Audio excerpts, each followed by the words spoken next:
Hello and welcome to the Build With Baer Workshop. My name is Pat Baer and I'm here to build a model kit and to hang out with all of you. And to get things started, I thought I would get wild by throwing the Bear Cave, the Lego, the site, and the Tier 2 blue emote in the chat. If you are currently a subscriber, you can say hi, you can use my emotes, you can just use other people's emotes, you can not say anything. Of course, if you're not a subscriber, just say hi or whatever, or chill. That's cool. Lashbrook is here. Hello, Lashbrook. Happy to have you here. It is, of course, as they say in the business, it's a Saturday. And my goal is to work on a model kit and to hang out. Working on this Dreadnought Gundam X Astray.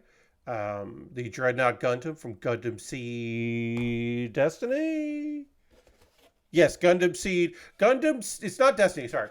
Gundam Seed MSV. Aristophan is here. Hello, Aristophan. Welcome, welcome. So this is like the, it's like it's in a manga book. Hey, Aristophan just gifted a sub, which gets us to the big 5-0. Thank you so much, Aristophan. Let's throw the Bear Cave Lego site Tier 2 blue mode in chat. Thank Aristophan for that. That's very kind of you. Aristophan gifted a sub.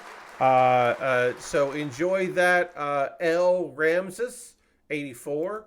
Appreciate you, Aristophan. Our first gift sub of the month, and we did, as it said there, hit our goal. We are now 50 out of 50 subscribers. I can turn off this notification, and I will turn off the sub goal once we go to the overhead page. We'll get that out of the way. Thank you very much, Aristophan. Appreciate you for that. It's very kind. So what was it said? Oh, the manga thing. So it's like it's in a manga, and it's like illustrations that are like from a picture book kind of thing. It's weird. The MSV stuff is strange, but kind of neat. It's pretty all right. I like to say. So tonight's agenda, we're going to work that. We're going to talk about some things and things. It's going to be fun. Let's go to the overhead. Boom, overhead. Adjust this so it's better even. Turn these off because we don't need these on. Booyah. We're doing it. We did the arm. They don't have you do the hand here. I don't know why, but they don't have you do the hand until later. So we aren't going to do that hand until later. We'll follow the instructions. You even see here, it's like, all right, put the head on chest and then put this arm without a hand and then put this arm with a hand. It's like, all right, sure. We'll make the fist that goes in the other one. Let's get into that. I have done... Oh, you know what? I haven't panel lined this. I was going to do it in my own time, and then I didn't. So let's start by panel lining. There's not going to take much to do this. We're just going to hit it with the gray Gundam marker, and it'll be fine. All right, so things to talk about tonight. Let's start with good video game news, because it's so hard to find those. This is a good video game news story that I am excited to talk to you about. And it is a unionization effort actually took place and exists. And that is at the Avalanche Software. Avalanche Software, who you probably know from Just Cause. They make Just Cause. There are two Avalanches. They're the ones that make Just Cause. It's probably the easiest thing. A fifth of the staff, which is over 100 developers, so this isn't like a QA, this is 100 developers, have unionized with the group Union. There are two different trade groups, Union and Engineers of Sweden. So there are some people technical who are now part of the Engineers of Sweden, and then some people that are part of Union. And they formed the group through Union, with the plan to unionize. It went through the process. Everything was looking good. This is them actually getting a union contract, because that was the next step. The next step was, all right, let's negotiate contracts with the union being in place. That has apparently been successful. And the contracts will begin the second quarter of 2025. Will be 2 years and then more negotiations. It applies to all Sweden-based staff specifically, and standardizes frameworks, quote unquote, around salary and benefits. So, does it encourage Avalanche to have less employees in Sweden? Possibly. Does it encourage the employees in other parts of the world who are not Sweden to also unionize? You bet your ass it does. And the studio CEO said, over the past years, we've taken significant steps towards making Avalanche one of the best workplaces in the games industry. We hope that signing a CBA will be yet another step in that same direction. Which, like, look, what are they going to say? We're so fucking bummed they started a union. They could say that, but one-fifth of their employees is part of it. It's probably best to just be like, yeah, all right. I mean, we're trying to have a great place here, so sure.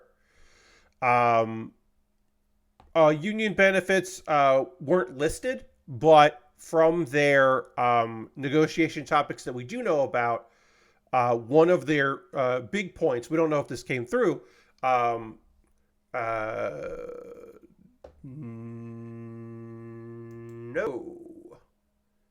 Easy answer to that is no.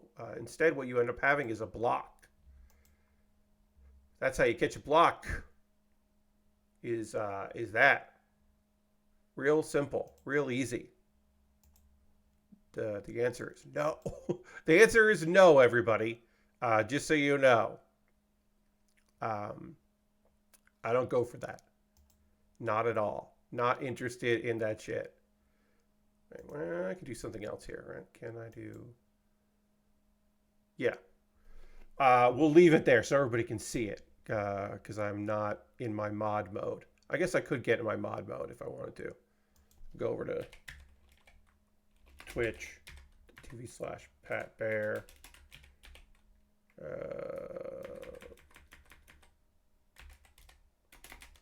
Anyway, it's good news. It's good news at all, you know? Wait, why can't I remember how to do mod view? That's right. I got to go to twitch.tv/moderator/Pat Baer. That's what I got to go to.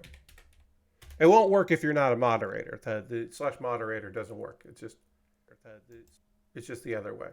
All right, it's gone. Hello, welcome. Oh, that's right. You can't see that message anymore. I can because I am the broadcaster. That's why. But hello, Vicky, and welcome. Yeah. Here's the thing, folks. I'm not to brag, but I have over 2,000 followers here on twitch.tv/Pat Baer. I don't need Jordan with motion to follow me. If Jordan with motion wanted to follow me, that would have been great.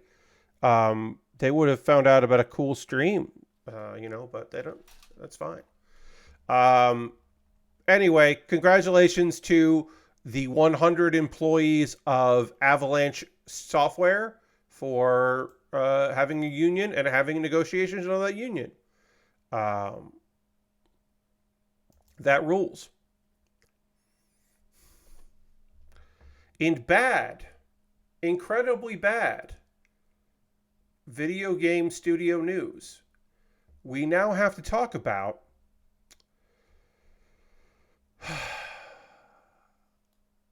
Possibility Space, which is shuttered. Except for it's shuttered except for the employees who they can't just lay them off because they are in countries where they have to go through procedures and protections. They're still employees for a few more days. But everybody else is no longer an employee. And this is some wild ass shit. So they were working on a game called Project Vonnegut. We don't know anything about it. We do know that it was going to have lore. How do I know that game was going to have a deep lore?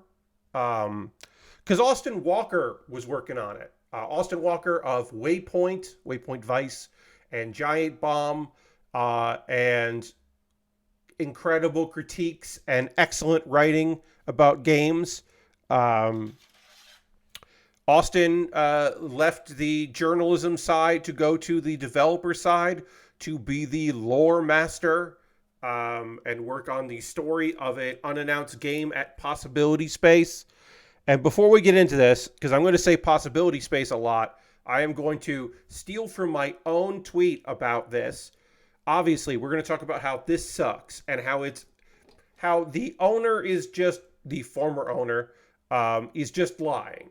He's just made up a bunch of bullshit, because if you take what this man said at face value, then he is an idiot, and the most naive owner of a video game studio I've ever heard of. And I don't think that's true. I do think he's just a liar. So before I get into all that, and believe me, there's stuff to fucking get into about it, I do need to say right off the top of this, Possibility Space is a terrible name for a game studio. It's just an incredibly terrible name for a game studio. There's just no ifs, ands, or buts about it. You named your studio Possibility Space. It's just bad. It's just a bad name. That's really, I mean, that's, again, besides the point. It has startup written all over it.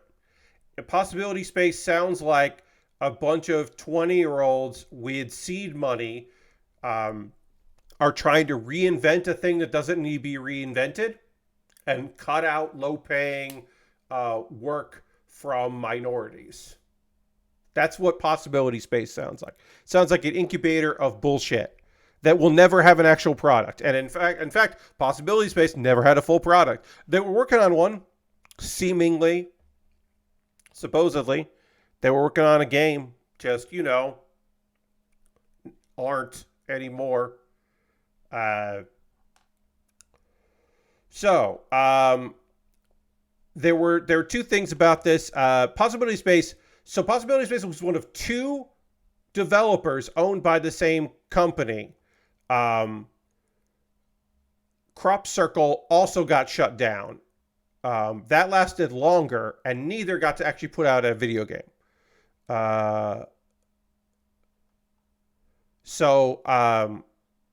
Paitani Media were the owners of these two studios. They decided they're going to close it down, which is, again, their second studio in many months. Studio was formed in mid-2021. Had Ubisoft, formerly from Ubisoft, Liz England on board. A bunch of people on board. They said, we want to make games that people are into, basically. Joyful games around human experiences. All employees have been laid off, and then a bunch of staff saying it was done without notice. That was the first one. So Possibility Space was a subsidiary of Primetime Media, which is headed up by Jeff and Annie Strain. We'll hear more about Jeff and Annie Strain, particularly more about Jeff. We'll get a little more on El Jefe in a bit here. I don't know, we need B12 as well. Okay. In March, so this is literally a month after they furloughed everyone at Crop Circle Games and then closed the studio. So 1 month later, they're like, "Oh yeah, we're out." Also, they haven't announced the Crop Circle is actually done. They were like, "Oh no, we furloughed everyone. We're gonna come back." Welcome, Regulus. Welcome. They were like, "Oh no, we'll be back." They never put out a public statement. They didn't put out a public statement about this, but the email that everyone in the company got when they found out they didn't have jobs anymore, that email got leaked, and it's a fucking nightmare. And again, I don't believe it. I believe this happened. I don't believe the reasons, because the reasons this happened are, if true, are so ridiculous. But it does sound like, if you believe what Jeff said, that non-public information about their game that they were making got out to someone, and they were like, to a reporter who did his due diligence to be like, yeah, I'm writing a story about your studio, and I'd like to talk about it. That's the due diligence. That's all there is. And, get a comment and all about those things. And then found out, oh, this reporter has access to information that they shouldn't have. This is a breach of confidence and trust and NDAs. We're shutting the studio down. It's basically it. So his explanation is, to see internal team members under a confidentiality agreement engage in these leaks was sickening. Sure.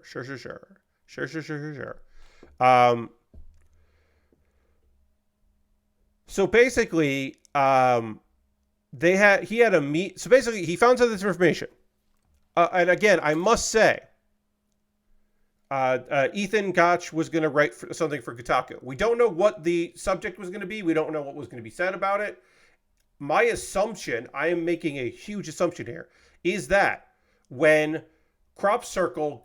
everyone at Crop Circle got furloughed, and it was very clear they're not getting their jobs back, that probably Ethan was like, well, what the fuck else is going on over there? Does anyone at the other studio think that something else is going on there? And did some reporting, got some information. 100%, of course, developers talked to him, some disgruntled, some just looking to share some information. Often stuff like that gets leaked because there's trouble. Sometimes stuff gets leaked just because people have big mouths. Like, Ethan could have just talked to somebody at GDC who was just like, yeah, I'll tell you about that. That's fine. Whatever. I'm not telling you about my department. I'll tell you about something else. Like, sure, whatever. Like, we don't know. We don't know what... We literally don't know what the article is about. So, apparently, Jeff Strain talked to an as unnamed publishing partner. And by unnamed, I mean not named in the email.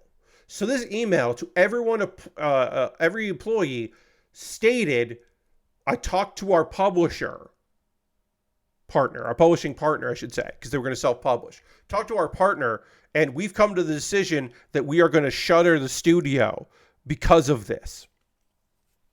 So they're just going to bounce because of these events. And then I should end at the end of this thing where, shocked by the behavior and all of this. We're going to end with this. Jeff said also sometime last week, his wife Annie did put out a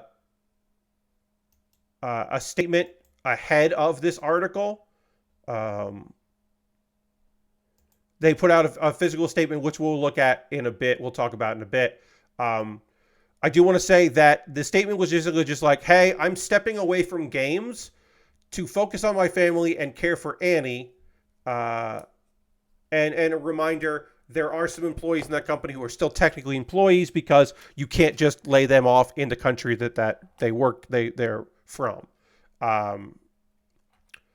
But basically, they knew a week ago that this shit was going on. Annie Strain was like, I'm putting a statement out, which seemed insane at the time. It still reads as insane. And then they apparently, so if we take them at their word, if we believe what is being said here, this dude finds out someone at Kotaku is writing an article about my company, the studio that I own. And they interviewed people, and they have information that they theoretically shouldn't have. And so then he went to the business partner, the publishing partner, and said, hey, this is happening. They have this information, they have that information. And then mutually they decided the best course of action, because one reporter has information about the game, the best course of action is to shut down the studio.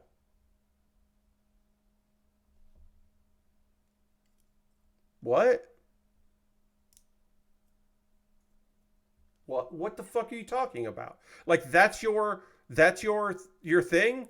Like, oh, a reporter got like as if that's never happened before. Now maybe that's never happened before to you, Jeff. Maybe you've never had that happen before. It's totally possible that you've never experienced that kind of shenanigans. But like you went from being a developer to an owner of a studio. Like you fucking know. You know that happens. Reporters get stuff. For fuck's sake, you hired a reporter to work on your video game. Now, I should be very fucking clear about this. I am not accusing or insinuating that Austin had anything to do with information that was acquired by Ethan Gotch of Kotaku. I am not saying that at all. And in fact, I have no idea who supplied any information. But I'm just saying that if you hire a reporter or a games journalist, like, you know what happens. You understand that element of the business.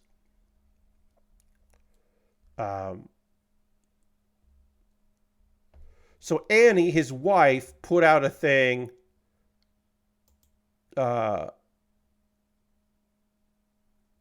this is about Crop Circle. So this was about Crop Circle. This wasn't about the other one. This is last week about this, and it's not it. So apparently, if you dig deeper a little bit, Ethan was going to write something about Crop Circle games, and then while he was going to do that, he was finding out more information about the other studio.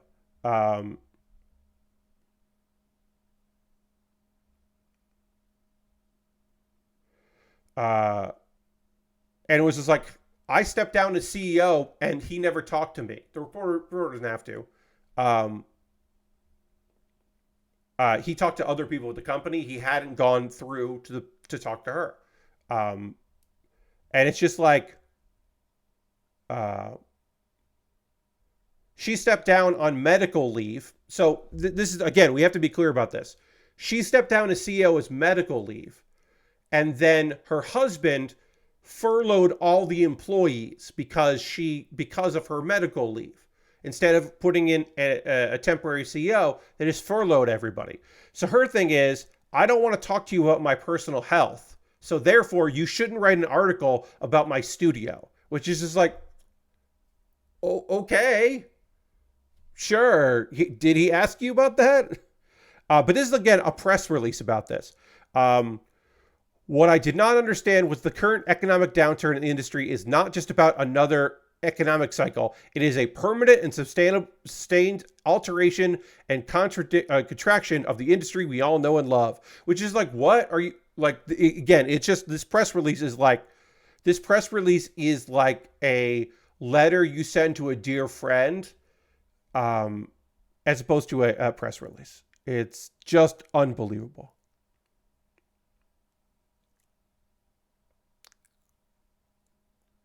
Oh, she also takes a dig at him. He's like, as for Mr. Gotch and his article from Kotaku, I have enormous compassion and sympathy for him. Kotaku is owned by Geo Media, which is in turn is a private equity firm in Boston. As other Geo brands are sold with their teams fired, Mr. Gotch must be under incredible pressure to generate clicks and satisfy advertisers. Watching the meltdown in games media has been just as awful and searing as experiencing the meltdown with development jobs, and I empathize with Mr. Gotch's situation. Which is, again, he's writing an article about how the CEO of a company or a team went on medical leave and then furloughed every employee, which doesn't seem like a thing you do. But apparently, that's That's apparently writing an article about that was some sort of immense personal attack. It is trying to paint yourself as a victim. The person that furloughed and then, which is clearly just laying off a bunch of employees, is of course somehow the victim in all of this. But yeah, it was an incredibly long press release that was just this weird getting ahead of an article.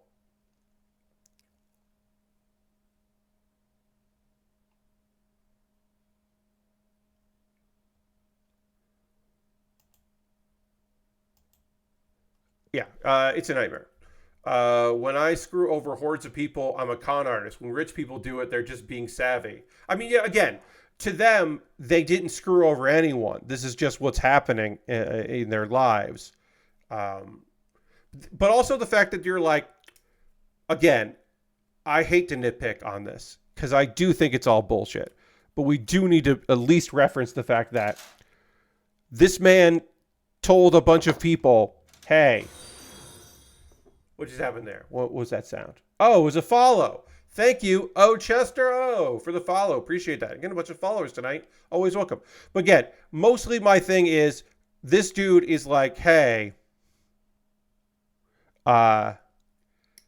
someone is trying to write an article about this workplace and they got information they shouldn't, like reporters do. Therefore, my business partners and I have decided that we shouldn't have a company anymore. Good luck with your next company, because guess what? Shit's going to get out to reporters. I don't know what to tell you. Except don't have things that report... Don't be a studio that reporters want to write about. I guess is my biggest piece of advice. If you can avoid being a studio that people want to write some shit about, honest reporting about, maybe don't. I'm sure no reporters will try to look into your next thing after this. Yes, outside of games, whatever your next thing is. Also, probably doesn't have to worry about it. It's all right. But yeah, that's two. So, and again, that's 2.5 years of nothing, no work to show for it, because people don't own any of it, right? They don't own any of the equipment. They don't own any of the engines. None of these people own any of the art that they did. There's not even a trailer out there that you could point at, because at least if there was a trailer, you could say, I did the work as shown in this trailer. They don't have that. They might have some writing stuff, which they don't have access to, so they can only share so much of that information. But basically, it's just like, yeah, 2.5, at the very least, 2.5 years of people's lives. And also, which no one ever takes into account, but we should take into account, that not everybody started 2.5 years ago, sure. But also, the people that started working there 2.5 years ago also had to apply for those jobs. Harold just subscribed. That's 77 months. Thank you so much, Harold, for renewing your subscription. Appreciate you very much. Thank you, thank you, thank you. Let's throw the Bear Cave Lego site tier 2 Blue Mountain chat. Thank Harold for that. Appreciate it. But yeah, I mean, like, anyone that started there 2.5 years ago didn't start there 2.5 years ago. They started applying for that job and going on interviews and having meetings and doing big decisions and doing free labor months before that job was official and they signed some paperwork. And again, they have unfortunately nothing to show for it except articles about how their jobs disappeared. It's awful. It's a goddamn nightmare. Let's see. Can't remember. There's other video game stuff. If you haven't played Fallout 4 in a while, and especially if you played Fallout 4 on the consoles, there's an update now. They updated because of the TV show. It's a lot of quality of life stuff and better HDR support and all kinds of stuff. Updates for the PC and all that. PC updates are kind of stuff that like mods had fixed years ago, but it's nice for the consoles that didn't get those mods to be able to do that. It's kind of cool. Kind of neat. Crash Bandicoot Crash 4. Crash Bandicoot's 2020 game, Crash 4. It's About Time was the name of that game. Apparently, in 4 years, has sold over 5 million copies, which is kind of neat. It's a slow news day, folks, because that's an article on GameDeveloper.com where they're like, yeah, hell yeah, that game's a quiet hit. Bald says, those classes are always so weird. I can talk about the closets. What I do at my current job all night right up to the day I leave, and then I can't mention it until I'm hired somewhere else that is a non-competitor. Yes. Yeah. It depends on what documents you sign, right? But I'm saying just like letter of the law, like best practices is like not even that, like you could probably in conversation say, you know, I was doing level design on a video game, right? You can do that stuff. I worked at this place. I was in charge of these things, right? But there's no finished product, right? And they were early enough in development that there wasn't like teasers. Like I said, there's not a trailer you can even point at and go like, oh, you can hear some of the music I did for this or whatever. Like that stuff just is gone because they're closing the studio, and maybe they'll sell assets to somebody, but they probably won't. It'll just be a write-off. It's a goddamn bummer. But yeah, a bunch of people bought 5 million copies of Crash 4. It's pretty good. The BAFTA awards, the BAFTAs do some video game categories here, and this is again 2023, and Baldur's Gate 3 won a bunch of awards, which is no surprise. Alan Wake 2 won some awards. Super Mario Bros. Wonder. Spider-Man 2. But yeah, I'll read the results here. One thing I will say is the BAFTA awards are pretty fairly prestigious, I will say.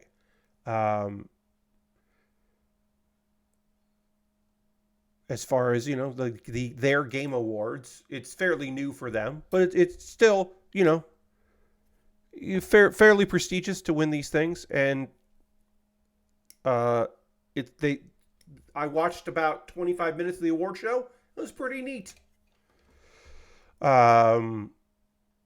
Game of the Year went to Baldur's Gate 3. Best Animation went to Hi-Fi Rush, which makes sense to me. Best Design went to Dave the Diver. Best Narration went to Baldur's Gate 3. Best Narrative, not narration. Best Narrative, so story. Best Music went to Baldur's Gate 3. Artistic Achievement went to Alan Wake 2, which is the kind of like, hey, you're not winning the big award, but like you fucking went for it. It's the you went for it award.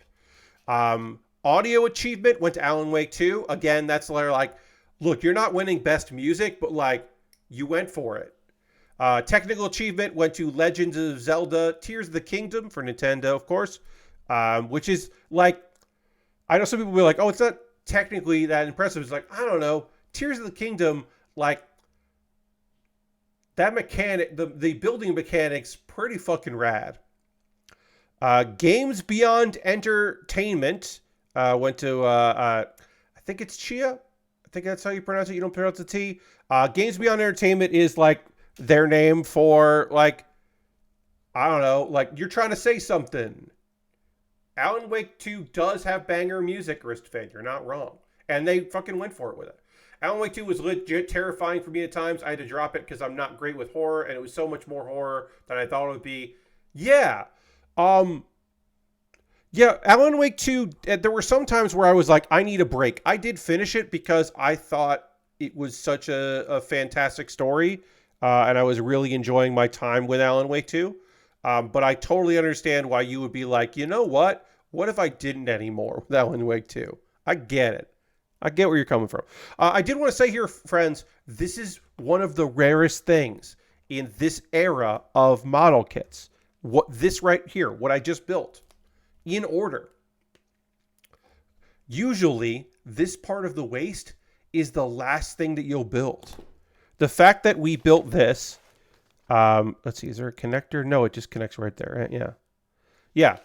The fact that we built this before we built the legs is really wild. Generally, you go from arms to legs and then waist and then backpack.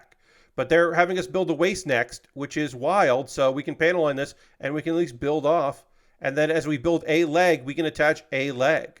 And then you know, we got to finish off by putting the side skirts in because you want to put the legs in first. But this is wild. We usually don't do this in this order. Very strange. Sorry, there were more awards that I should read off here. Multiplayer, best multiplayer went to Super Mario Bros. Wonder, which I've heard different things about that. Yeah, Bald Ridge. Tears of the Kingdom was really impressive, even if you didn't particularly love the Zelda, or you're not a modern Zelda person. Even if you didn't really love these, you can at least appreciate the work.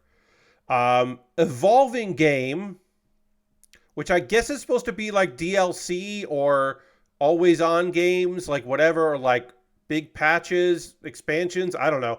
It went to Cyberpunk 2077, which I guess is like, to me, I don't know why that kept getting nominated for those like living service games, live service kind of games, but sure, whatever. I don't know. I don't have a huge problem with it, but I did love that. Family Game with the Super Mario Bros. Wonder. Makes sense. Understand that. Debut game. So this is a first game for a studio. This is kind of for like indie stuff, but not necessarily really. That went to Venba. And Venba was great. And then the EE Players Choice Award, which I guess is an audience vote category. I don't know who the EE Players are, but EE Players Choice Award went to Baldur's Gate 3. The people that vote for BAFTAs seem to be real big on Larian Studios, which I understand. Totally understandable.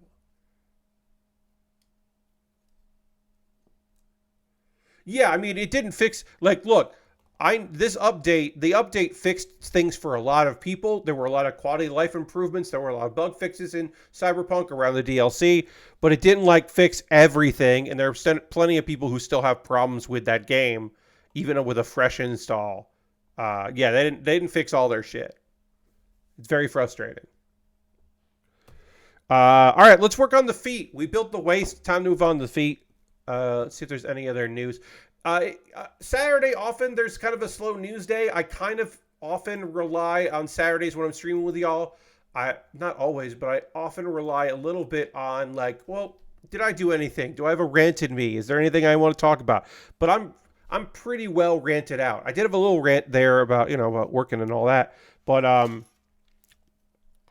if you're here on Thursday, you may remember I did have my rant, my AEW rant. So I got quite a bit of ranting done that day, and I don't really need to do it anymore.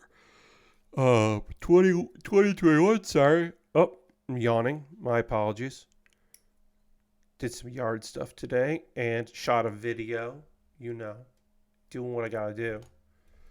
Five Nights at Freddy 2 is hitting the movie theaters next year. Apparently, they're going to make another Five Nights movie. Of course they are. That's not really news, but that did come up in my list here, looking at some stories and such. Apparently, EA has made cuts to Apex Legends QA team. I think we talked about that on Thursday. We got a little bit more information about that. Another follow. Thank you, CR7. Appreciate that. Welcome. Happy to have you here. A bunch of follows tonight. Always a pleasant surprise. Welcome. I assume people are just following the old tag there, the old category. But yeah, for all those people that gave me a follow today, welcome. I build model kits. Thank you very much, Chris. Appreciate that. I build model kits and Lego sets Monday, Thursdays, and Saturdays. And then on Tuesdays, I do something that is not model kit building or in a bonus stream. It's usually video games. Next Tuesday, I'm going to be doing more CPU versus CPU matches in WWE 2K24. We'll get into some more shenanigans with the old WWE 2K24 nonsense. Maybe we'll have an actual successful ladder match, because the last one we ran did not work out, which is okay. It happens. But yeah, we're putting some feet together here. Get our feet together, and then we'll work on the legs. This kit's coming together pretty fast. The backpack is so big on this ding-dang thing, so it's going to take a little while to get that going. But the actual components here don't require too much. We do have plenty of stickers left, but a lot of those stickers, I believe, are for the backpack. So the funnels in the backpack. So it won't be too hard to get that done. Just snip out some more pieces while we're here. Let's see. Yeah, I mean, this kit isn't super old. It is, what do you call it? 2000 and, well, I mean, okay, so it's pretty old. It is 20 years old. I could have just looked in the back of this. I need to look at the box. So, hey, Lord Cratchit, welcome. So, yeah, so it is a kit from 20 years ago. So I guess it's fair to say that's an old kit. Yeah. God. Just thinking about that, like, thinking about, like, people who are, like, I forget sometimes that there are a lot of people out there who are Gundam fans that Gundam Seed is their first Gundam series. Like, that's their Gundam, right? Like, the generations that come through on that cycle of, like, every Gundam series is somebody's first Gundam series, right? And Seed isn't, I mean, certainly, Seed isn't weird, right? Seed is like, we're doing our own thing, but, like, we're definitely following along, you know, we're following a guideline on how to do this stuff.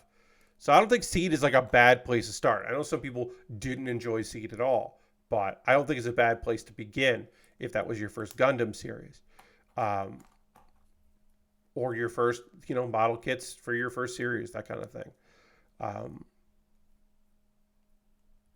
I am excited to find out, because to me, your first Gundam series, you're like, okay, I'm kind of understanding what's going on. I like what's happening here. I like the worlds that I'm seeing. I'm starting to kind of get a sense of what these what this world is about. And then the next series comes out, and rarely is the next Gundam series the sequel to the previous one. I mean, it happens, but it's not that often that happens, right? So then it's like, okay, well, this is different from my Gundam. Am I interested? It's like, am I a fan of Gundam, or is I a fan of that one Gundam series? And that's an important thing to figure out. Like, the next Gundam series, most likely, will not be set at a school and will not have a female protagonist, probably. In fact, and that's beyond the multiverse, like, Build Fighters thing. The next, like, on TV in Japan and on streaming services in the US series probably won't have a female protagonist, probably won't be very fucking gay, probably. We don't know. In the same way that, like, imagine going from, like, Iron-Blooded Orphans, and then you're like, oh, I like Gundam series. What's this one? And it's Build Fighters, and you're like what? Oh, this is very different. All right. You know, the series takes some swings, which I appreciate. They should take some swings. You like using paint instead of color correcting stickers. I totally understand it, Chris. Totally get that. I'm not necessarily a paint person. I do like markers. I use the color correcting stickers to my best of my ability. But yeah, I totally understand people that are like, oh, well, if this part is going to be white, then I'm going to make that white instead of, you know, I'll use paint instead of using the stickers that they supply. Totally understand that. Totally get it. And again, you know, stickers like this that have to bend, and like the seam. My seams on this one aren't that great. They are what they are, but they're not that great. Yes, this kit has quite a bit of white color grading stickers. We have on the chest here, we've got on the shoulders, and then we have 4 more stickers that I believe are going to go on our funnels here on the back. Yes, they're going to go. You can kind of see them. They're going to go there. So yeah, there are a few more here, and of course the eye stickers and all that. But those aren't color correcting. Those are just eye stickers. All right, let's hit. Does this need anything? There's a little bit. Yeah, we can put a little bit on there. It's not going to really need it anyway, but we can do a little detailing here on the feet because we're here, and why not? Are there any other? Oh, I totally understand, right? I get it, especially if you are someone that paints. If you're someone that paints, then the idea of using color correcting stickers totally makes sense. That's not something you want to do, especially the big stickers, especially the ones that have to bend or fold. That don't always look good, or you have to spend a lot of time. I don't spend as much time because to me, it's about the building. The assembly is the thing I'm interested in doing here on stream more than the final product. I mean, I want it to look good and be fun and look neat as hell, but I'm not necessarily there exclusively to have a kit that is just unbelievable. If I get a kit that looks good, I'm happy about it.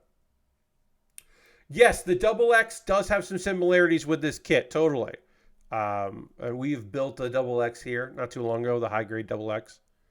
And that has a lot of color correcting stickers, yeah, because it was based on the X model kit, and then they had to do a bunch of stuff to kind of change it. They can only do, I shouldn't say they can only. They choose to only do so many.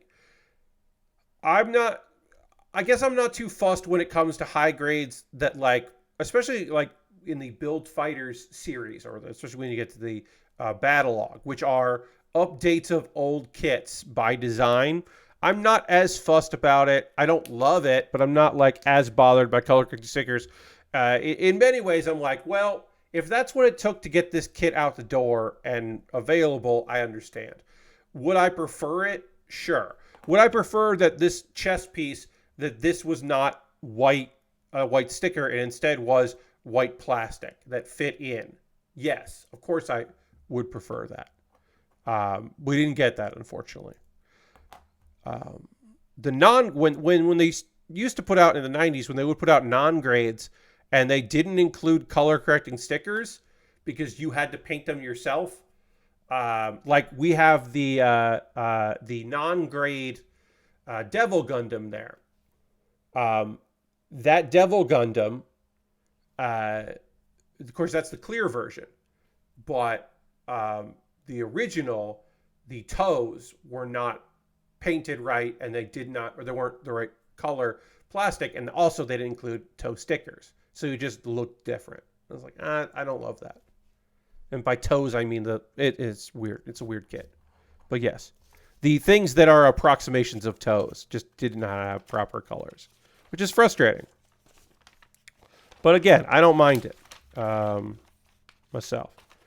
All right, now we're going to start working on some legs. Let's see, is there anything else that we want to chat about here for the next couple minutes? We've got some anime to talk about in the second hour of the stream, but right now, let's just see.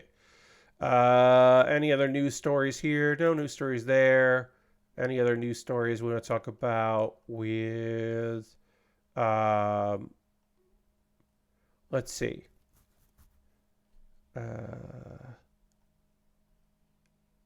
No. Yeah, no. Just that stuff is just news things there. Let me see. Is there anything else here we want to talk about that I want to chat about? Is this website loading for me? Might be. Let's see.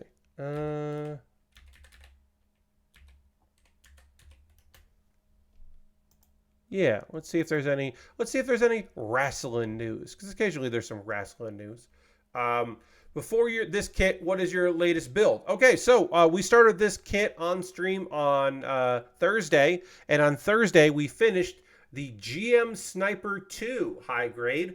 I had previously built, this was years ago, the GM Sniper Master Grade, GM Sniper 2 Master Grade. I never got around to building the high grade, and that was a fun kit. I like the weapons on that kit. that is a good build. The like scope, the eye scope that folds down over the face, there was a clear part that had to go in there, a clear green in there that did not want to fit in right, and that was very frustrating.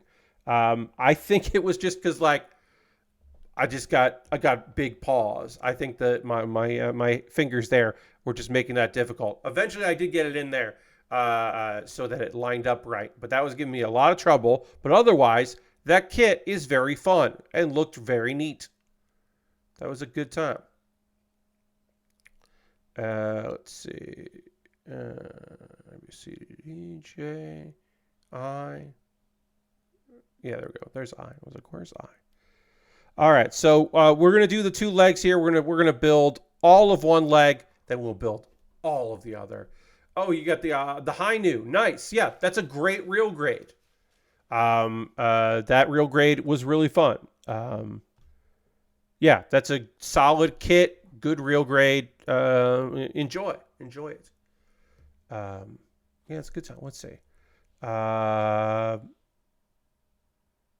Let's see. Any big news? I mean, I guess we'll talk about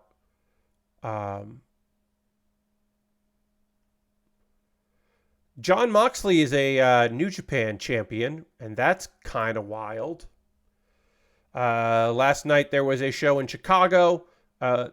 So New Japan several years ago started an American touring group that was they would bring in some folks from Japan, but they would also have some local talent to kind of fill it out. People that had done stints in Japan before. They opened an LA dojo training facility out there in LA. And the idea that they would have trainees, which they have had come through, which I thought was a smart idea. So they called it Strong. And then eventually they kind of just like folded in Strong. The belts still exist, but now it's just New Japan. It's just New Japan tours because they didn't build up the full brand. And there was a lot of crossover between AEW and New Japan Strong. But yeah, this is going to be that Windy City Riot was the show they had last night. And Jon Moxley defeated Tetsuya Naito to become the IWGP World Heavyweight Champion. He won the big belt. And then he'll be, he's kind of been off television for AEW, but he'll be back on AEW television on Wednesday, which is fun. I'm looking forward to, seeing Mox back on the show. I think that'll be neat. Okay, so all right, let's just real quick here. We're going to make sure that we're doing this correctly. Always want to make sure. Polycaps should really only go in one way, but you never know. I'm going to look real careful here. I mean, it's giving me the information of what I need to do. That this is going to look like this. And then this is going to go in this. That seems weird. Yeah, that doesn't seem right.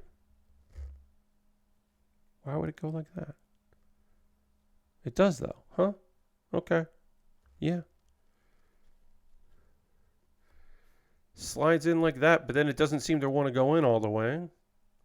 Why would it go like that? This is interesting in design. This polycap is just to help connect things, I guess, because it's not going to see it. I don't know. That seemed weird, but sure, whatever. We'll figure it out. Oh, yeah. Okay, so it's going to connect down there. It's just to help connect to allow for the leg part to the knee moving a bit, I guess. I guess that is what that was. But that was a confusing thing. I was confused about the placement of that polycap. Threw me off. It happens every once in a while, Again, 20-year-old model kit. Going to be nice in plenty of ways and then confusing on occasion. This is not the first nor the last time that I have been confused looking at a model kit. Being like, what instruction book, I should say. What do you want me from me? Let's see if there's any other wrestling news. Always try to look to see if there's anything out there. Just preview for that. Anything from... Cody Rhodes' opponent is going to be decided next week. His first opponent for his title will be at WWE. What is it? It's Backlash, which is the first pay-per-view after WrestleMania. It's usually a lot of like fallout from WrestleMania, but this year it looks like they're starting fresh on a bunch of storylines. There is basically a small tournament to decide Cody Rhodes' opponent. It will either be LA Knight or it will be AJ Styles. I think it's going to be AJ Styles because LA Knight beat him at WrestleMania, so it makes sense that AJ Styles gets his win back. And then also AJ is a heel, and LA Knight probably shouldn't lose another big title fight. You also have the thing of they've acknowledged this on camera that both AJ Styles and Cody Rhodes have held the NWA World Heavyweight title and the WWE Heavyweight title. So that's kind of interesting. They could build a little bit off of that. I could see them building a bit off of that and seeing what they can do with that story. Yeah, all right. So this doesn't feel like it does. Oh, okay. I was going to say, like, this doesn't feel right, but this is looking correct. So we'll snap this piece together, see how it feels. Yeah, this looks good. Got a little nub in here on the back we can take care of. But yeah, that's a good bit of wrestling nonsense. I'm excited for that. I think that'll be a good match. Naomi next week is challenging for Bayley's championship. That'll be a quality match. Some people were surprised that it's not Tiff Stratton, but I was like, well, that's going to be storyline. Tiffany Stratton is probably going to get a title shot at some point. And Bianca and Jade are probably going to be a tag team. It's looking pretty likely that they are a tag team going after Damage Control or the Kabuki Warriors. So that seems like a thing that's like, okay, that's kind of what they're going to do. Sure. That'll be pretty damn quality. It's probably a good spot for Jade Cargill to just be in a tag team. But I can definitely see them transitioning her to singles in the future. But something for her to do. And something for Bianca to do, who they don't really have anything for, but is so valuable and also has a reality show. So they got to keep her happy and keep her around because she's making them money.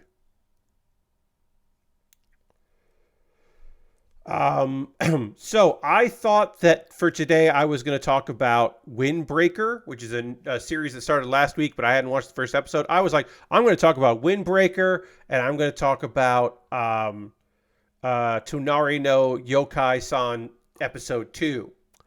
Turns out I liked Windbreaker so much that I watched the first 2 episodes to get caught up, and I didn't watch Tonari no Yokai-san for this week.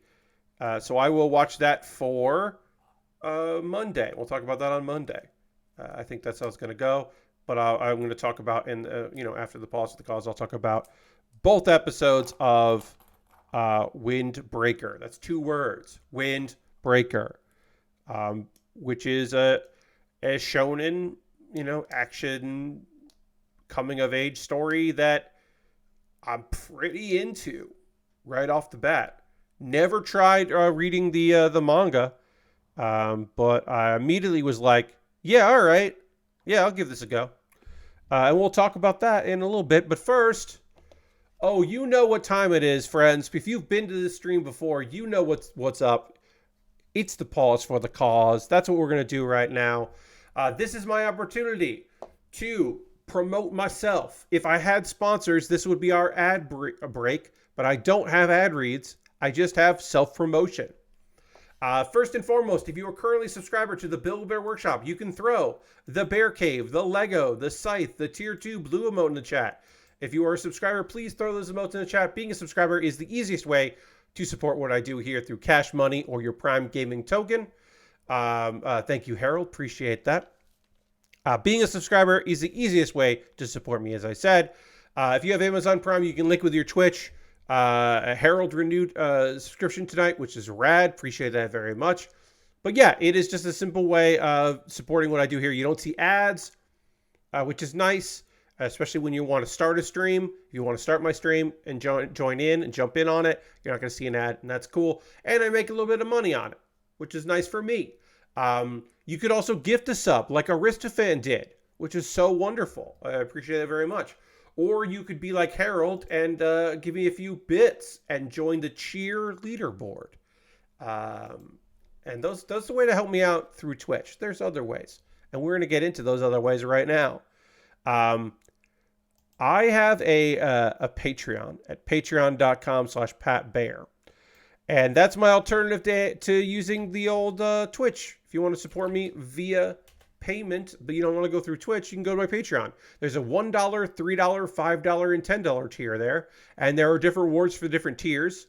Consider joining me on Patreon. If you'd like, love to have you there. It would be great.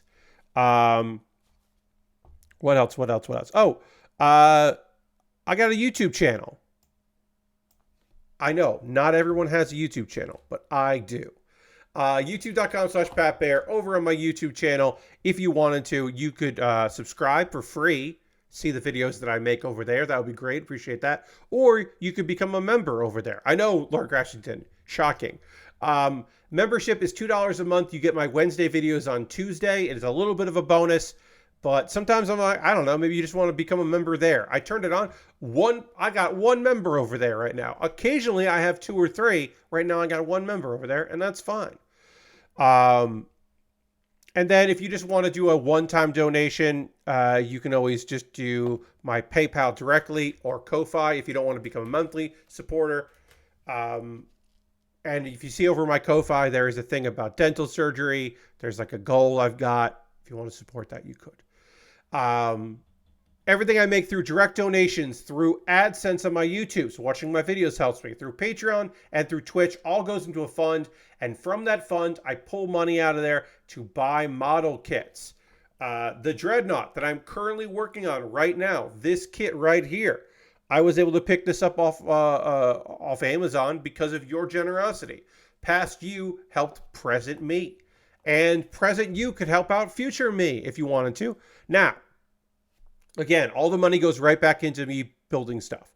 But, there's another way to help me out.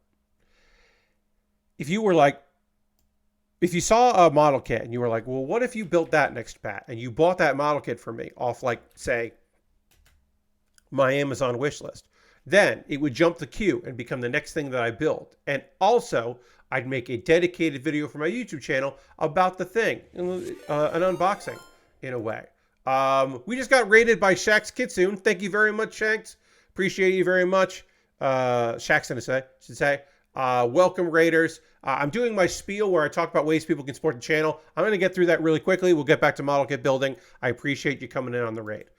Bear with us here. But yeah, I just put a link into my my Amazon wish list. If you buy something from there, I make a dedicated video about it, and then it becomes the next kit that I build. It jumps the queue.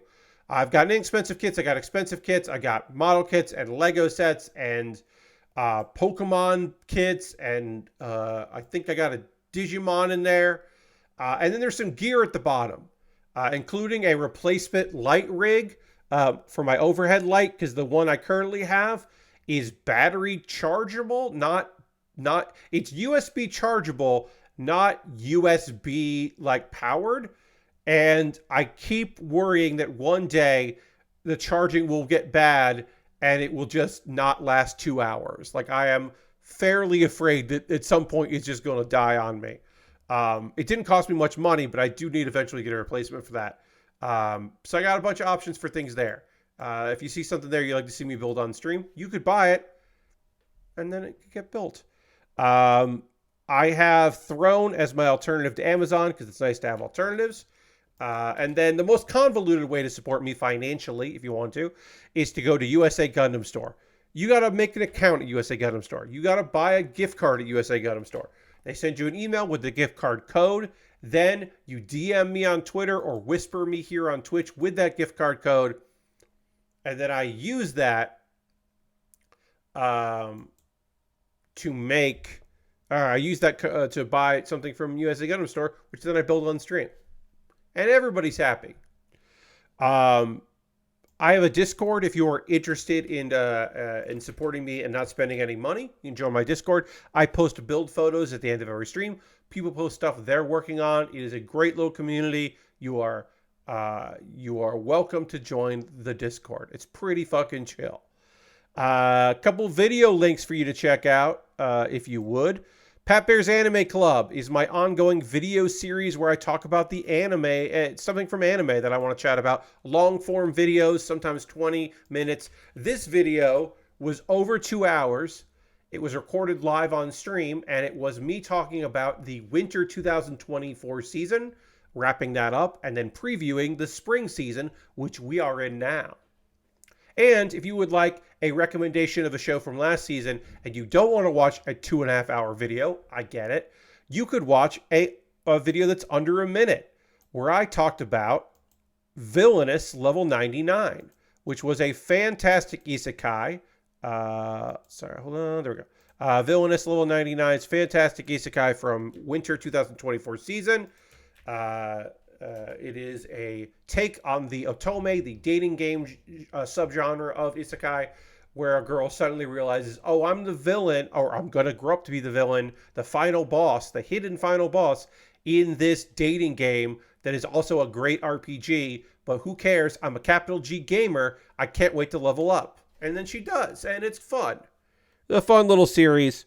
That I really liked. So that I get, in a minute in that video, I try to entice you to check that out, and hopefully you do.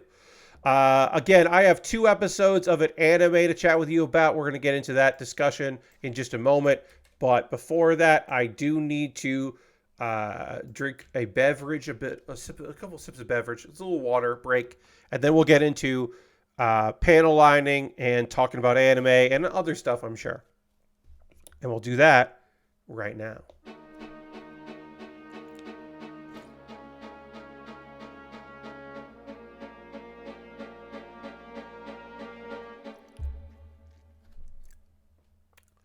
All right, let's finish this leg, panel line this leg, put this leg on, and then we'll move on to the next part of our build. So I'm going to talk to you about the first 2 episodes of the anime Windbreaker, which airs on Crunchyroll. I watched the first 2 episodes of this. I am now caught up because word of mouth spread. People I know in chatting in some Discords and such. This was the shonen that people were interested in. Kaiju number 8 is the other big shonen of the season, but I didn't really like that manga, so I'm probably not going to check out the anime. I didn't read this manga, so I was like, oh, I'll check this out. Turns out, kind of into it. Also, they seem to have spent a little bit of money on this one, because the fight scene's real good. Okay, so Windbreaker. We meet our main character, who is, I'm going to say right now, he's having a nightmare, everybody. This scene, not real. He's on a tightrope, and strangers or people he doesn't know are saying degrading things about him and how he looks. And then he wakes up in a cold sweat. But apparently, people think that our guy, Sakura, is a delinquent. Our dude has 1 gray eye and 1 gold eye. And he's got main character hair. Most of his hair, like half of his hair, is black, and his eyebrow is black. And the other half of his hair is gray, and his eyebrow is gray. And because of that and the way he talks, people think that he's a delinquent, which was never his intention, but apparently, like, to be one, but apparently a lot of people think that about him. And that seems to be kind of the driving force about this character so far. We hopefully will find out more about him, but right now the number one thing I know about this dude is you just watched the Windbreaker last night and thought it a pretty good start. Yeah, I really enjoyed it. So the big takeaway is, like, yeah, this dude is not a delinquent, but he people certainly think that he is one. All right, let's panel line this here while I talk more about this. Um, and then we go to a street that's painted with graffiti. Um, we get a voiceover from Sakura about how he loves strong people and he hates weak people. Um, and then there are some gang members harassing a woman. Just some gang bangers harassing that woman. And then Sakura shows up and punches all of them, and then says, "I'm Haruka Sakura from um,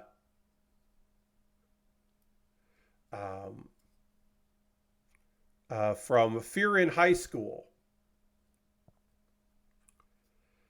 But the thing is, he introduces himself after he beats up all these people, and they're already knocked out and on the ground. So not great. Not great to introduce himself. We don't know what high school he's from. We don't know any of those details. The woman that he helps is like, "Hey, I work at a place that serves food. Come for a meal." She's nice. He's immediately embarrassed. Yes, this is a big character trait of our guy, is that not at first I was like, "Oh, he doesn't like flirting. He's that kind of weird like dude." No, I don't think that's what it is. I don't think our dude here is used to people being nice to him because most people, treat him poorly and just make assumptions on him based on his appearance. And so he is not used to compliments or being thanked. But he does agree to talk to her, and her name is Kodaha. And apparently, this town used to be infested with gangs and turf wars until a few years ago. More on that later. Kodaha is interested in the way he looks. She's not judging him.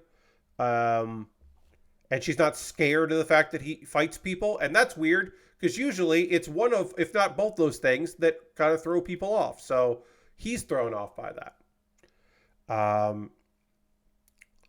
And they're talking, and he's like, "Oh yeah, well, I'm going to Furin. I'm going to go to Furin High School, and I'm going to fight my way to the top and become," because that's a school for delinquents. We find out now he's going to a school for delinquents, and he's going to become the top delinquent there. And she's like, "That's going to be tough because you're by yourself." And we don't know more, but we don't hear more about that right there, but we will later. So later, those gang members come back. They're harassing people. It's a big fucking deal. People are like hiding, and it looks like a lot of people are calling folks on their phones. We don't know who they're calling. We'll find out in a bit. But yeah, but don't worry, because Sakura is going to go kick the shit out of them. Except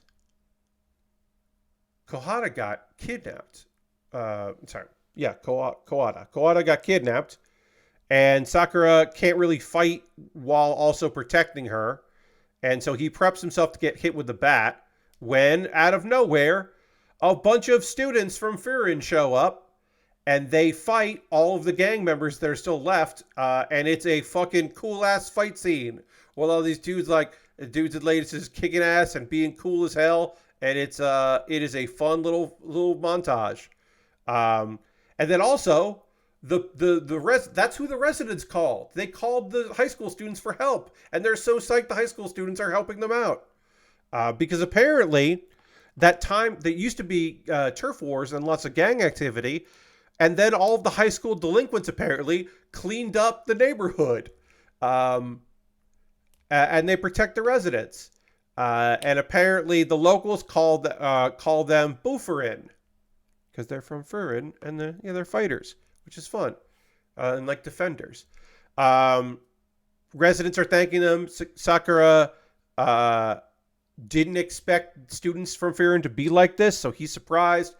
And he's not happy about people thanking him because he's not used to it, and he's embarrassed and shy.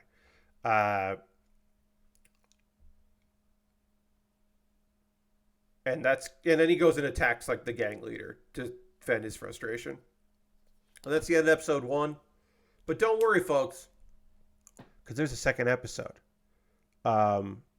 I'm sorry. I did write down the quote here. I forgot. I did write down the quote from the first episode.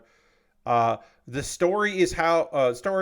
This is a story. How a boy at the lowest of the low, hated by all, worth nothing but his fists, became the hero of the town. You know what? Sure.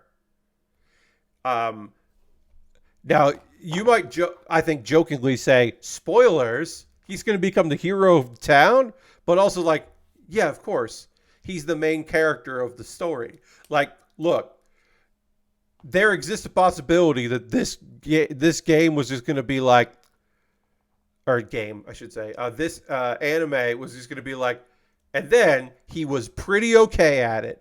The end. But like, nah, he's the main character. He's gonna get cooler. It might take him a while. We might not see it in season 1, but he's gonna improve. Episode 2 of Windbreaker. We get introduced to an annoying character. Is he the most annoying character? No.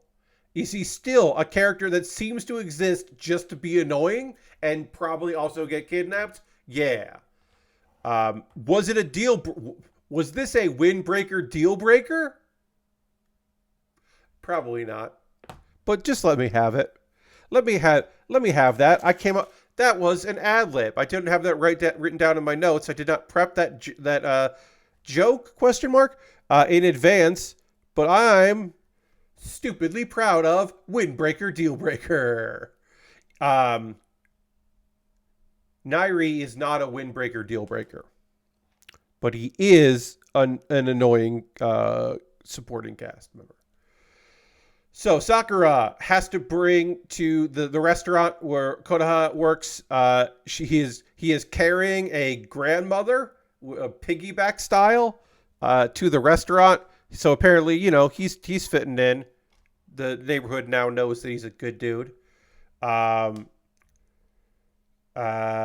She kind of teases him a little bit, like the lightest of light teasing, which he is unprepared for. And we are again reminded of the fact that this dude just like does not know how to deal with the minorest of not serious flirtation, which again, to me anyway, that's some fun shit. I like that. And then, a yellow-haired, clumsy-seeming guy, Nairi, comes in, and clumsy. And I say clumsy because he does enter in a flurry, trip, and fall on his face immediately. So you're like, oh, okay. Shortcuts for a character. Got it.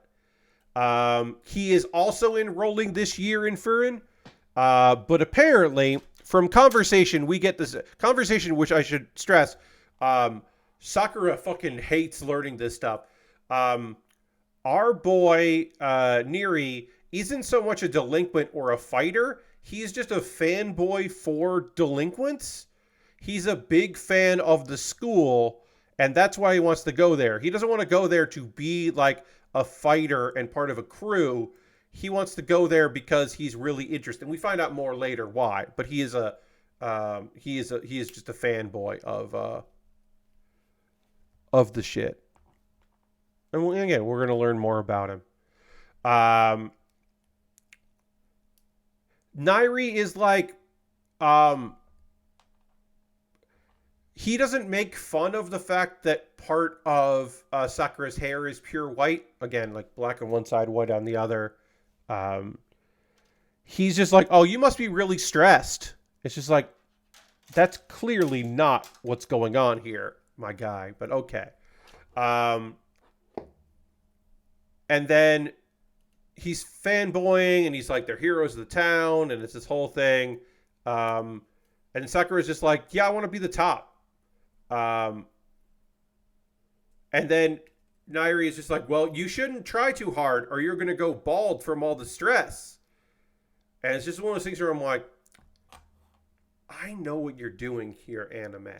I get what we're doing here. We need a comic relief character, and who again at some point will get kidnapped and then like find the inner strength to like turn the tables on his own because he can't always rely on Sakura to be there for him or whatever. I get it, okay? I've been around the block. I understand.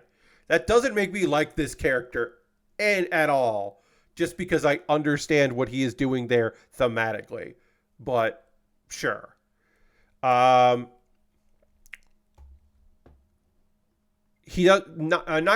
kind of looked like he might be strong at first, so Sakura was like, "Oh, I got to fight this guy." He complains about it when he leaves, and then we get a incredibly forced, heavy-handed analogy.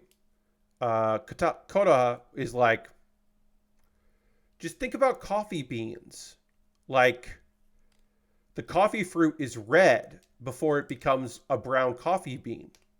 You got to like have different perspectives.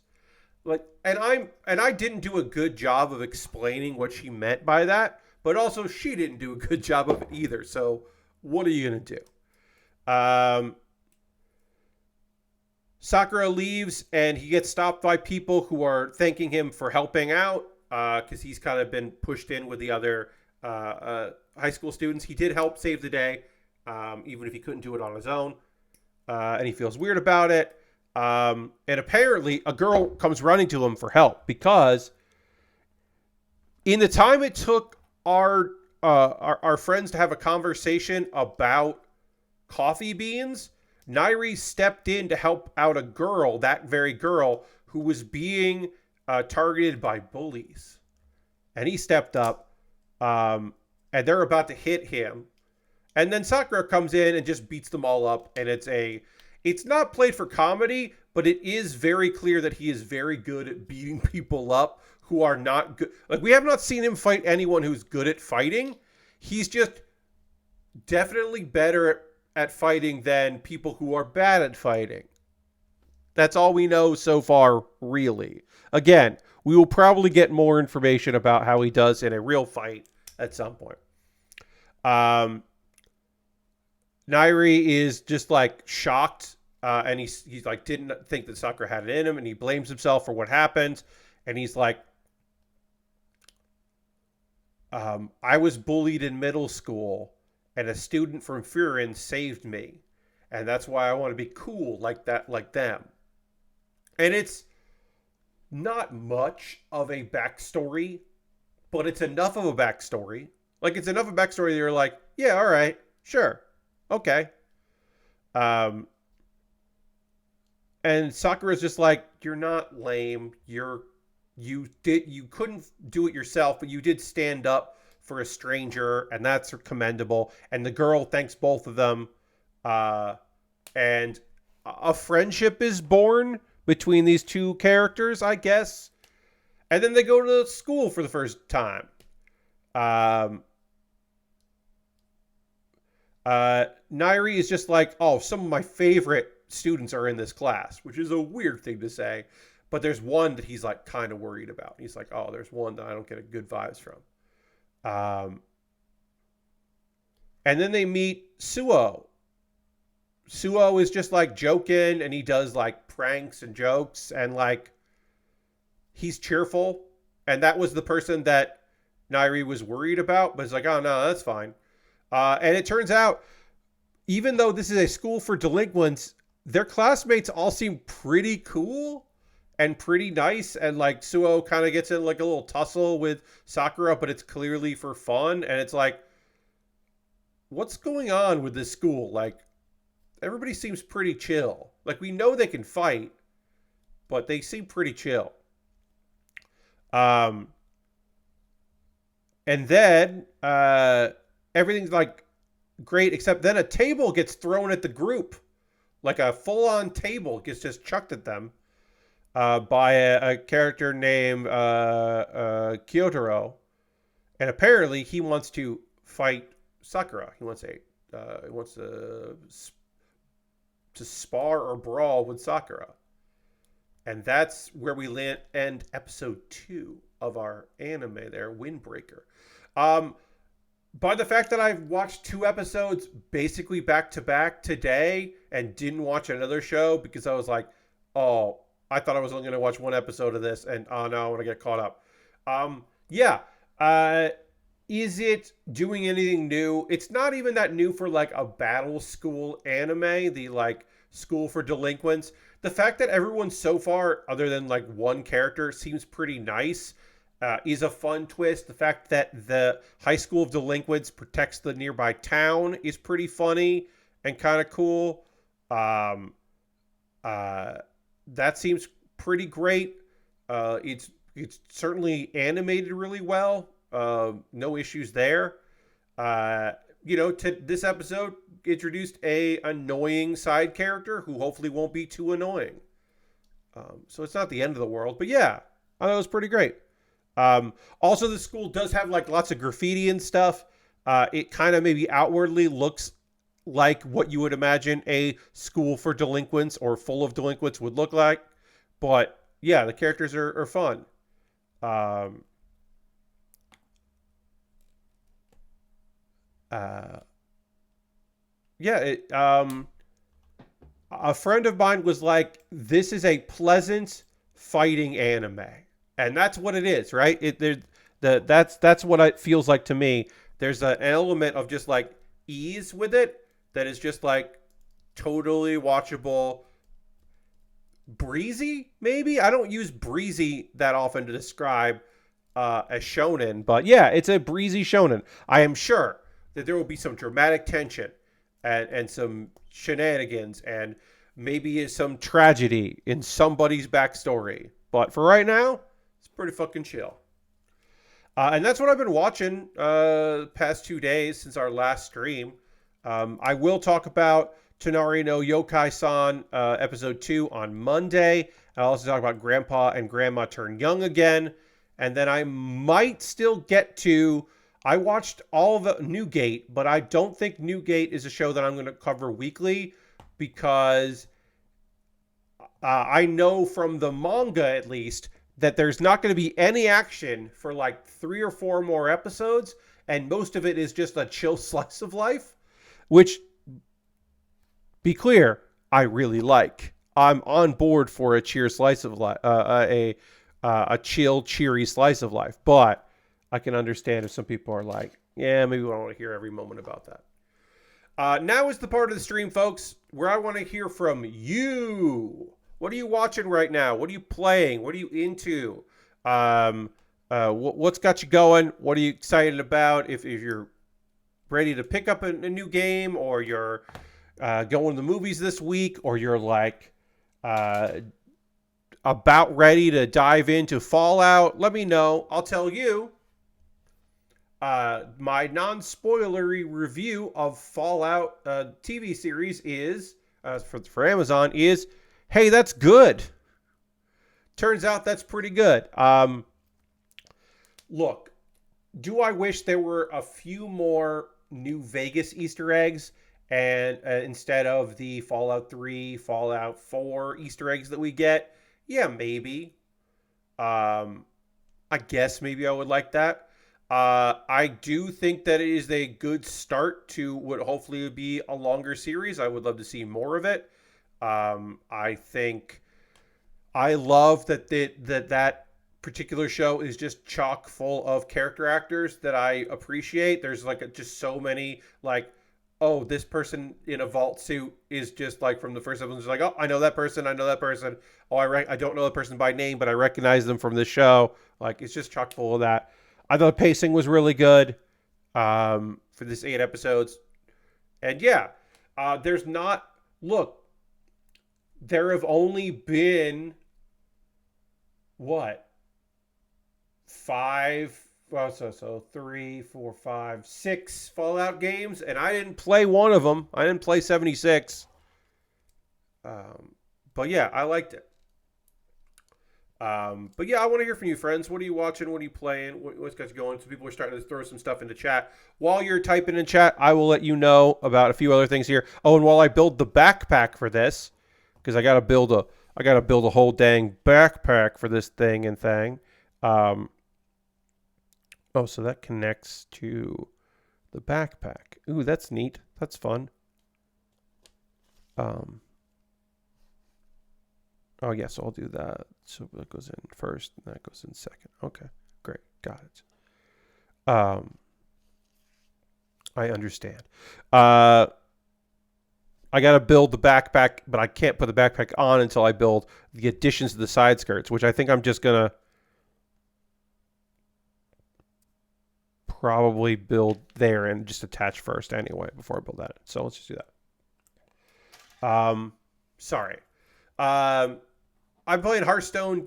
At this point, you know I'm playing Hearthstone. You know that is the video game that I am playing every day. I've got a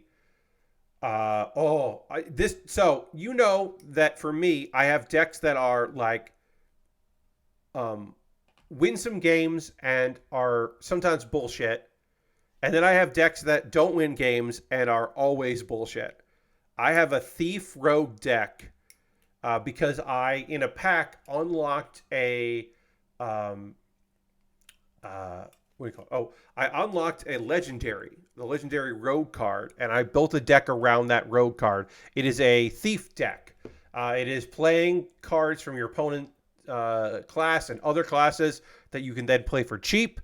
And then there is a 4-cost card that anytime you play a 1-cost card, you get that card back in your hand, and it costs 0.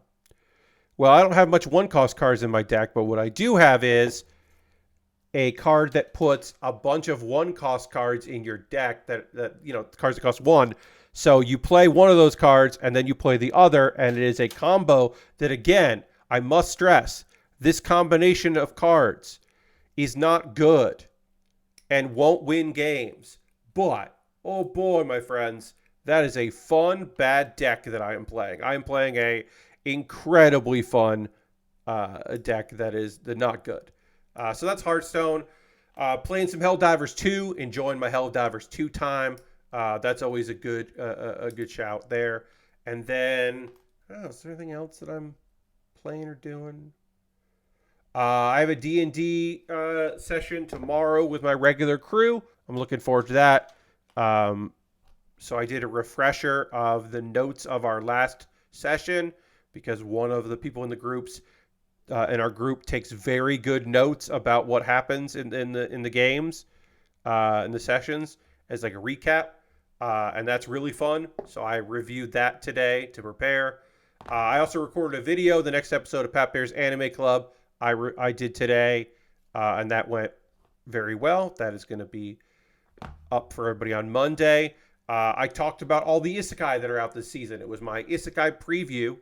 I do this now every season. There are 11 new and returning and additional seasons of isekai. You heard me right. 11. I talked about all 11 and if I was excited about watching them or if I was not planning to watch them. So that video will go up on Monday, and I, again, recorded that today. I felt pretty good about it. Now I'm going to look at what you've been writing in chat, which I appreciate, of course. Harold says, I beat Contra, Operation Galuga. I played Princess Peach Showtime and Pokemon TCG Live. Nice. I have heard good things about those two games, and Contra seemed fine. That seemed like a fine thing. Not really my thing, but it seemed okay. Harold says, also the new season of Star Trek Discovery is pretty sweet so far. Nice. I'm glad you're enjoying that. I hope you're having a grand old time with more Discovery. Laura Crashton says, I watched the new Godzilla vs. Kong movie, which was fun. You saw Godzilla suplex a monster near the pyramids in Cairo, which is a nice dumb thing. Yes, that is a nice dumb thing that movie has. The idea that it's just like, yeah, and at one point, a suplex. It's like, sure. Great. Aristofan says, I'm in the late game of Dragon's Dogma 2. Hell yeah. Congratulations, Aristofan, for getting to the late game in a video game. That sometimes is a fucking challenge these days. Am I right, gamers? it gets wild as expected. Now, why is this piece not going in? Sorry, everybody. I don't know why, but this is just not lining up right or going in right. I'm going to pull this piece off and see if I can get it. Maybe I'm just angling it wrong. I don't know why, but this is not going in right.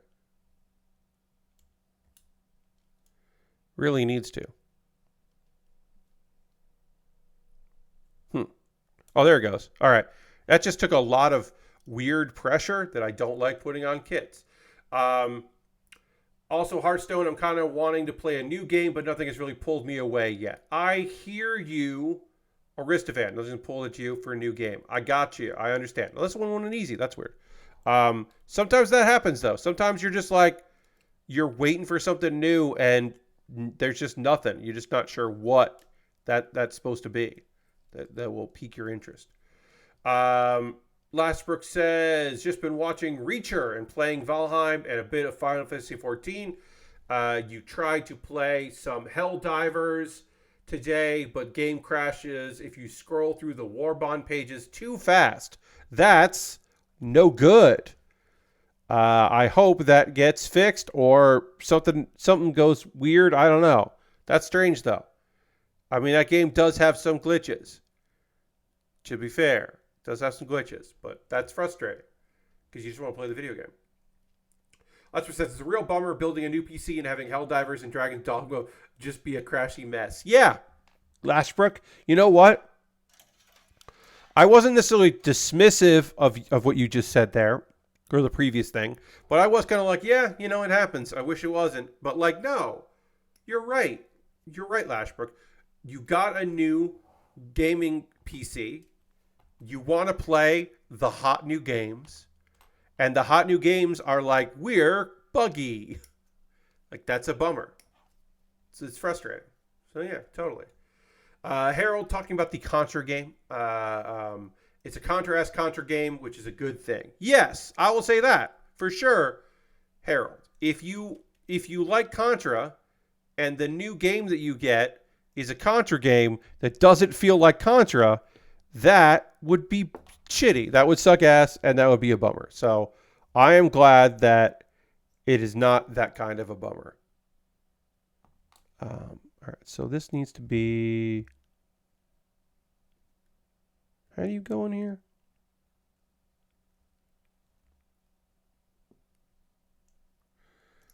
I might have to use tweezers for this. I've got these poly caps. I'd probably use my... I'm going to use my tweezers, but just like this. I'm going to use like that. I'm going to see if that works.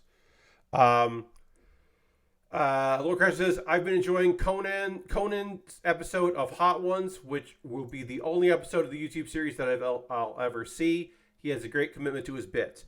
Yeah, I like Hot Ones. Like, look, do I appreciate suffering? No.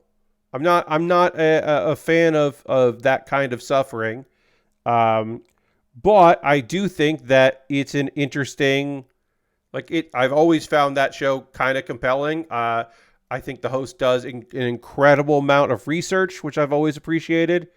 Okay, so how does this work? Does it work like that? I'm sorry, I don't know how these poly caps go in, so I'm like kind of struggling to get this poly cap to do what I need it to do. I don't think it goes like that. Does it go like that? I don't know. But I watch it on occasion. At the time, Sasha Banks, now Mercedes Monet, my favorite fun fact about Hot Ones is that Sasha Banks, WWE superstar at the time, now AEW superstar, Sasha did Hot Ones, and her interview on Hot Ones led to her getting a gig in The Mandalorian. She did not get a gig in The Mandalorian because she was a professional wrestler of some note, a fairly famous professional wrestler.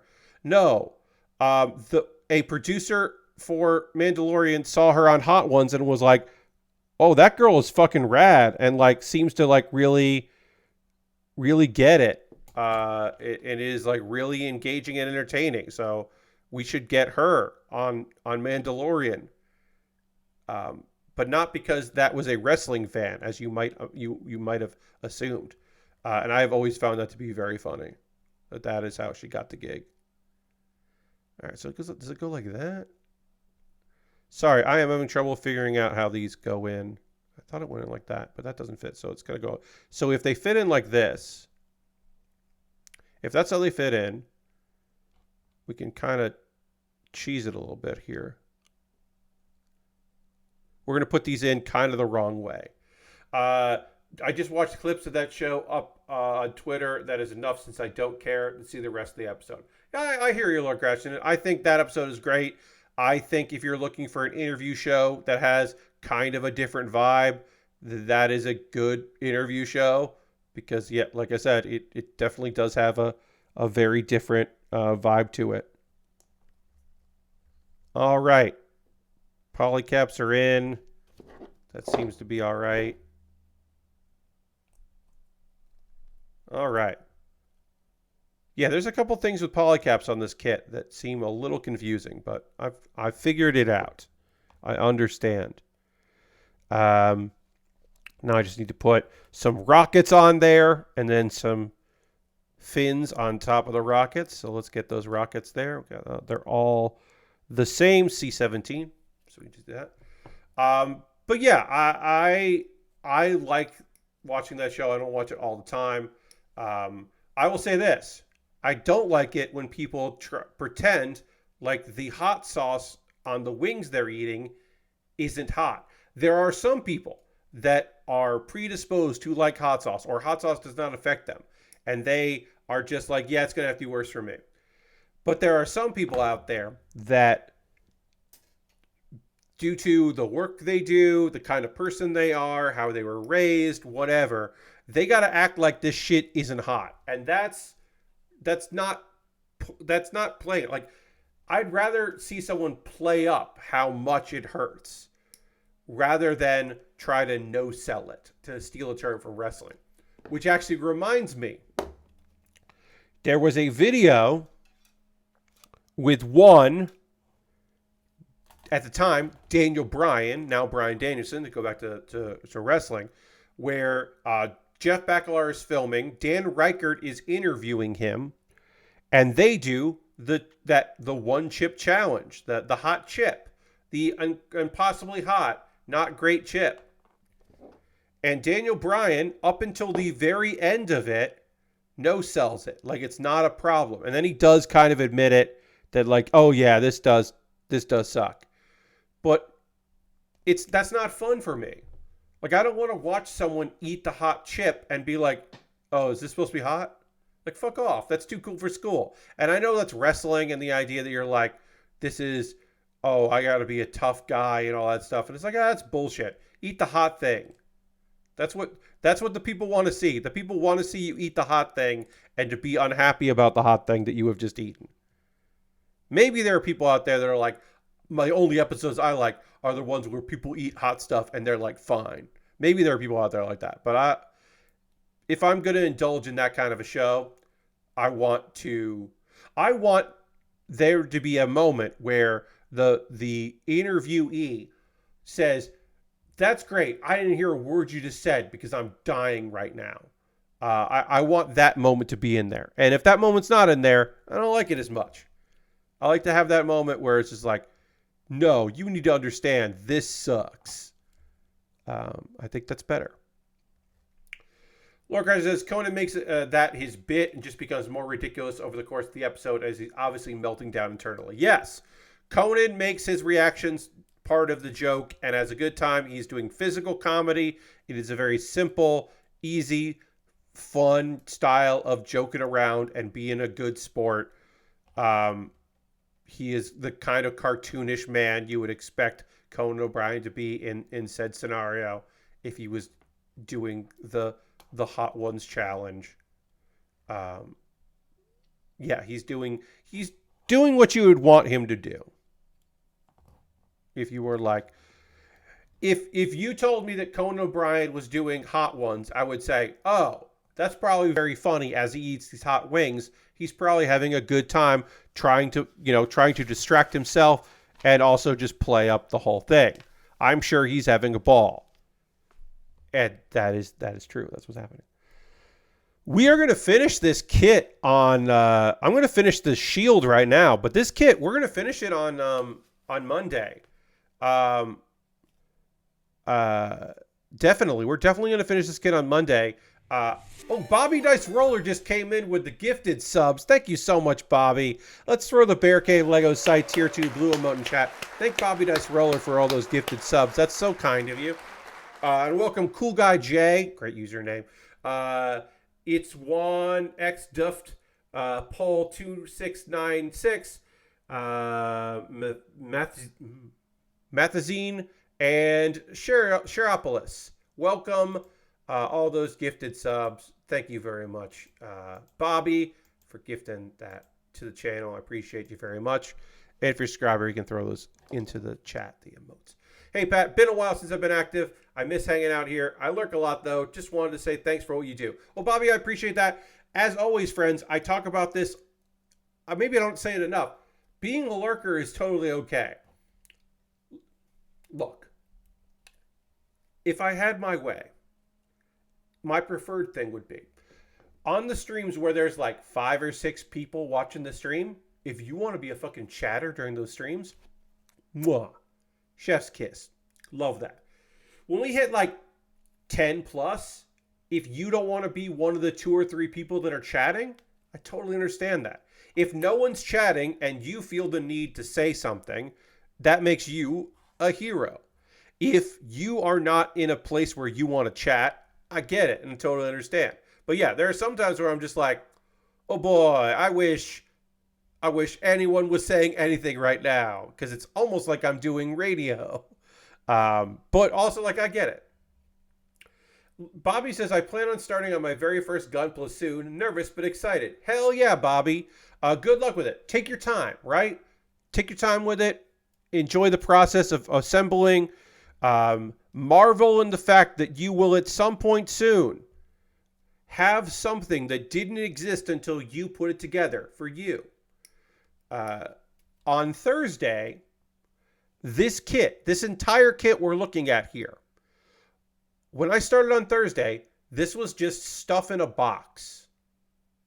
Because I finished a kit and then started this. So on Thursday, this was a bunch of plastic in a box.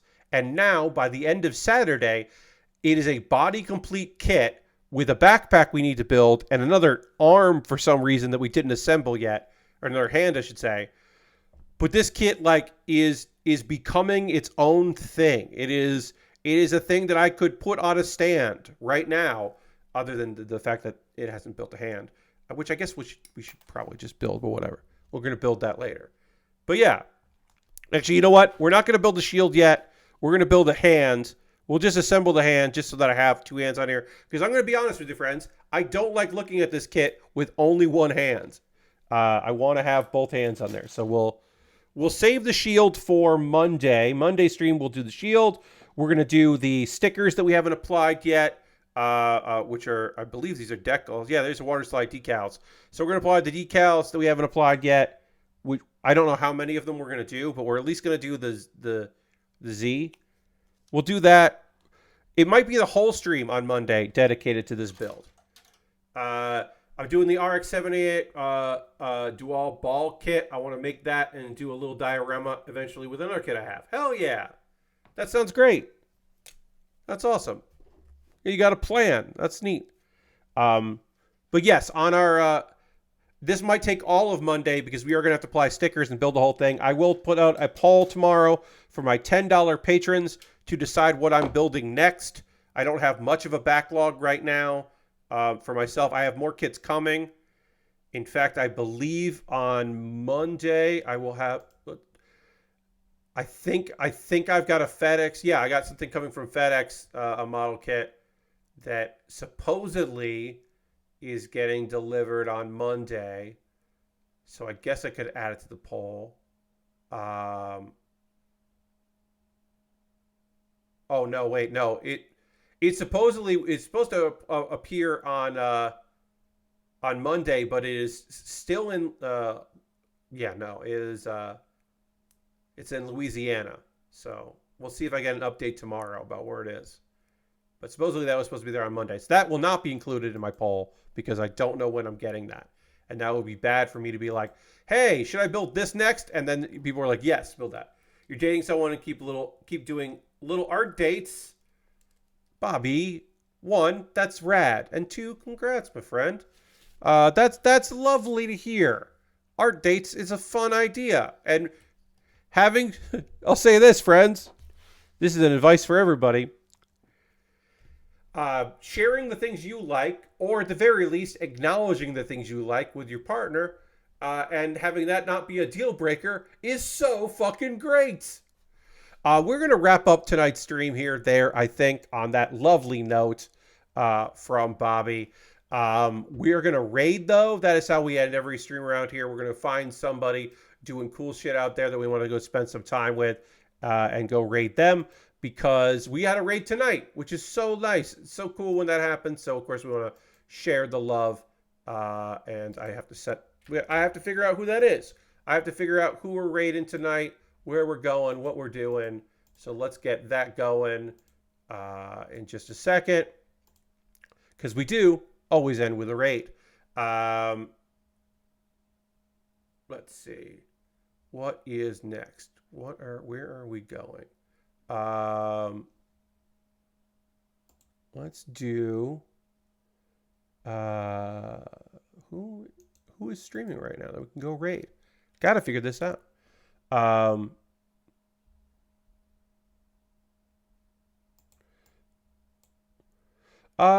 long has this person been going? Let's see how long they've been going. They've been going for 12 hours and they are wrapping up their stream apparently, so we're not rating them. What about...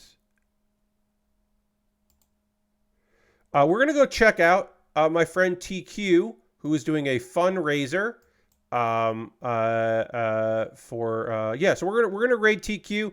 TQ is playing Botany Manor and doing a fundraiser. So if you want to check that out, that would be nice. Feel free to go on this raid. I hope that you will be able to, if you are interested, come back on Monday as I finish up this kit, maybe start a new one. Maybe I'll just finish this up and won't even start a new kit. I don't even know. But come along this raid. Thank you all so much for being here. Thank you for all the new followers, the gifted subs that we had tonight. It's always nice. The renewed subs. I'll see you in the next one. Goodbye, everybody. Goodbye, goodbye, goodbye, goodbye, goodbye, goodbye, goodbye.